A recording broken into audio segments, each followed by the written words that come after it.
By the end of Wednesday into Thursday, that's the timeline the Jamaica Civil Aviation Authority, JCAA, has given for the full reopening of Jamaica's airspace, following last Friday's lightning strike, which forced a shutdown. The matter was discussed at today's post-cabinet media briefing. TVJ's Krista Campbell has the details.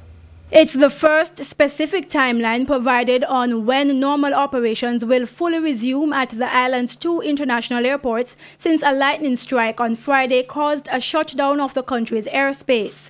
At Wednesday's post-cabinet press briefing, Jamaica Civil Aviation Authority JCAA Chairman Philip Henriquez gave a timeline. We have had to make lots of rearrangements and bringing in contingency teams and older people and pulling in lots of different crew to just be able to maintain the airspace as we have had it from the 7 to 7 and then make it up to 11, and then hopefully by the end of today and tomorrow we'll be able to bring in all flights and let out all flights without a problem. Good news for travelers, but still the question of why it's taken so long to get the island's airspace up and running again. The airports have only been offering limited services for flights since Saturday night. The situation that we're in is that we have an old system. We also are in the process of putting in a brand new system called Top Sky out of this we've purchased from Thales. Now, what happened is our power side of the grid was not damaged, but our data side was, mostly. So we lost our old system. We also, due to the very serious lightning strike, we lost our microwave connections, we lost all our communications up on the top of our towers.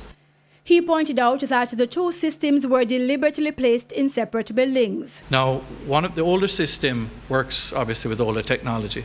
The newer system has fiber optic lines and so forth. So when the electricity hit, the lightning hit, it did not damage the new system as much as the old one because the fiber optic lines are more capable of handling that.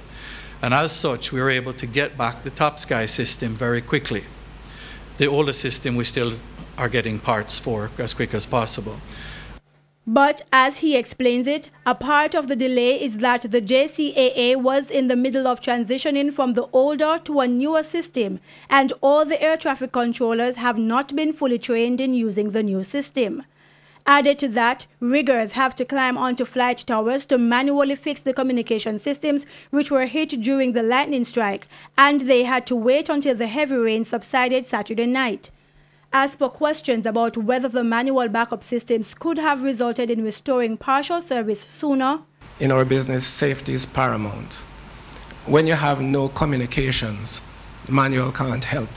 You cannot talk to the aircraft to give them any procedural control. Krista Campbell, TVJ News.